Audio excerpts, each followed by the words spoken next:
All right, so now some of the bigger pieces I've been working on over the last 20 years.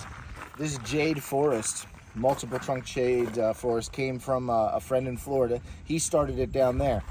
Then I started trimming and shaping and really starting to style it. And then this year we put it into a nice little red container, a forest container. This was made by my friend down in near Allentown. So it's pretty nice little special pot. I like getting American potters. His name's Bruce Arnold, and he works down at Kifu Bonsai. So it's looking pretty cool.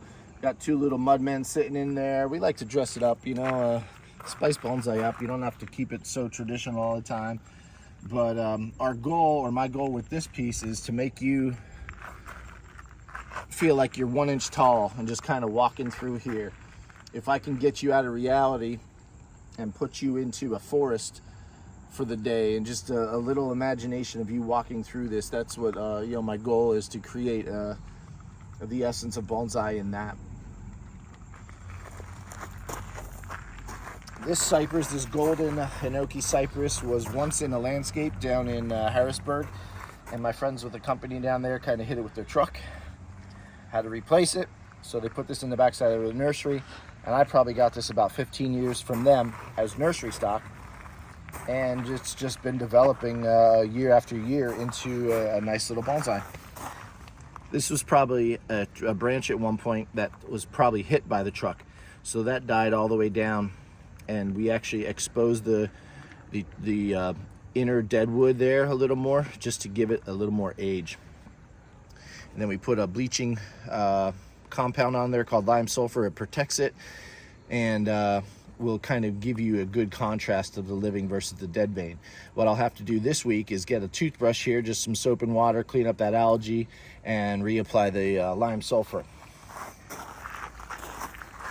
And I'll just go quickly through a couple of these. This was a field grown juniper. This is probably about close to 100 years old. Came into our collection, or my collection, over the last couple of years. We had about 5 of these big trees donated to the club, so from one of our older members, and we were able to purchase them, and the club uses that money for different events, guest artists, demonstrations, workshop material, really education. So it was a great gift from this guy.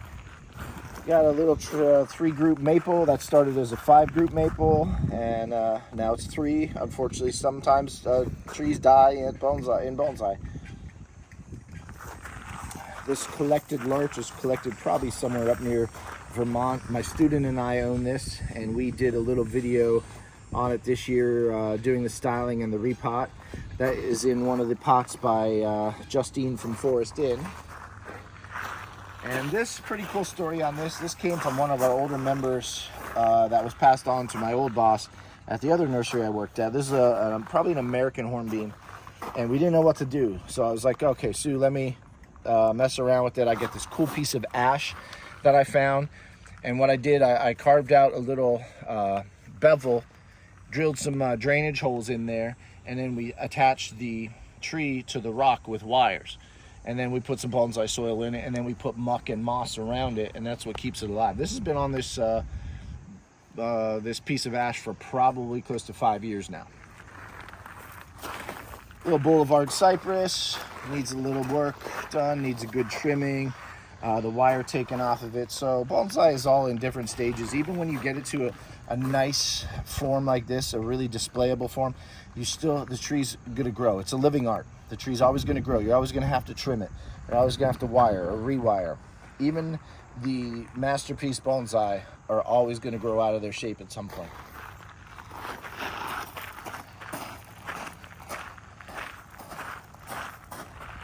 This little maple is a rare weeping Japanese maple. I got it from a friend down in Nashville, and then I put it into one of my containers. I made that at some point a couple years ago. Yeah, it's pretty fun. I would like to have it in a little taller stand, maybe next year. This little ilex, a little holly, I don't know where. I think I got it from a guy in Florida, but I got this pot from a guy in France. Beautiful little crazy little skull pot. I love his artwork, and I was like, you know what, this might be the perfect pot for this tree. You might even see a little skull or two in the bark there. But I was finally able to display this yesterday at the open house. And these are my ex-boss's trees. I got to take them back to her house today.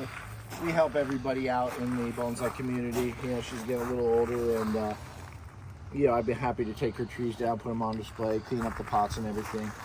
This is a little Don Redwood. It's doing well.